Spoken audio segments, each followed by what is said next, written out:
Hello সবাইকে, আজকে আবার তোমাদের সাথে একটা নতুন কাজ শেয়ার করব।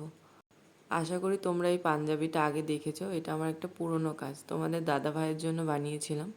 তো আবারও আমি এই পাঞ্জাবিটাকে রিক্রিয়েট করছি।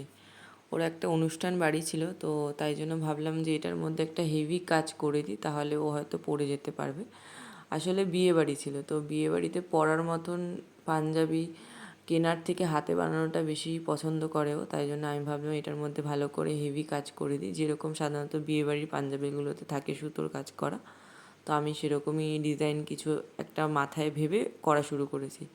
তো ফার্স্টে যে ডিজাইনটা করা ছিল ওটাতে পদ্ম ফুলের মোটিভেরই কাজ করেছিলাম, তো তাই জন্য আমি পেন্সিল দিয়ে ফার্স্টে কিছুটা আউটলাইন করে নিয়েছি যে কোথায় কোথায় কীরকম ডিজাইন হবে। তো তারপরে আমি ওখানে পদ্ম ফুল আর সহজ কিছু মোটিভ দিয়ে আমি কাজটা কমপ্লিট করেছি।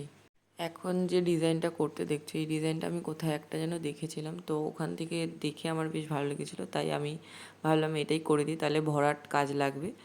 আর এটার মাঝখানে আমি ছোট ছোট পদ্ম ফুলের কাজ করে দিয়েছি, মানে প্রপার যেটা আছে ডিজাইনটা পদ্ম ফুলেরই যেহেতু কাজ, তাই জন্য আমি পদ্ম ফুলটা সব জায়গাতেই রাখার চেষ্টা করেছি, মানে যাতে বেখাপ্পা না লাগে দেখতে। কারণ আগে যে ডিজাইনটা করা ছিল ওটার সাথে সিমিলারিটি যদি না হয় তাহলে কাজটা খুব বাজে হয়ে যাবে আর পড়াও যাবে না, তাই জন্য আমি ওটার সাথে সিমিলারিটি রেখে কাজটা কমপ্লিট করেছি।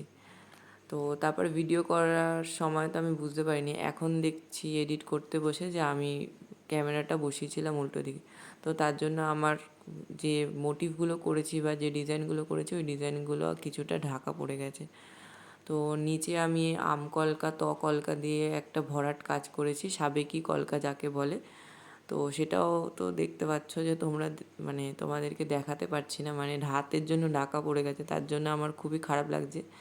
কিন্তু যেহেতু ভিডিওটা করেছি আর কাজটা তোমাদের সাথে শেয়ার করব ভেবেছিলাম, তো তাই জন্য এতদিন বাদে আমি শেয়ার করছি। এর আগে অনেকবার এডিট করতে বসেও আমি এডিট করতে পারিনি, কারণ যেহেতু ডিজাইনগুলো দেখা যাচ্ছে না, ওই জন্য আমার ভালো লাগছিল না যে আমি কাজটা ছাড়বো। তো তারপরে ভাবলাম যে না, তোমাদের সাথে শেয়ার করি, তোমরা ফাইনাল কাজটা তো দেখতে পারবে অ্যাটলিস্ট যে কেমন কাজটা হয়েছে। তো তারপরে আমি গোল্ডেন ইয়েলো কালার যেটা হয়, গোল্ডেন ইয়েলো কালার দিয়ে আমি মাঝখানে মাঝখানে ছোটো ছোটো মোটিভ করে দিচ্ছিলাম, কারণ আগের যে ডিজাইনটা আছে ওটার মধ্যেও আমি ইয়েলো কালারের কিছুটা টাচ আপ রেখেছিলাম।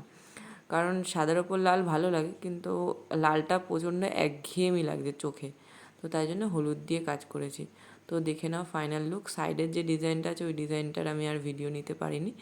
তো ফাইনালি তোমাদের দাদাভাইকে পরে কেমন লাগছে সেটা জানিও। আর তোমরা যদি অর্ডার করতে চাও তাহলে আমাকে পিন করতে পারো হোয়াটসঅ্যাপ বা ফেসবুকে। টাটা।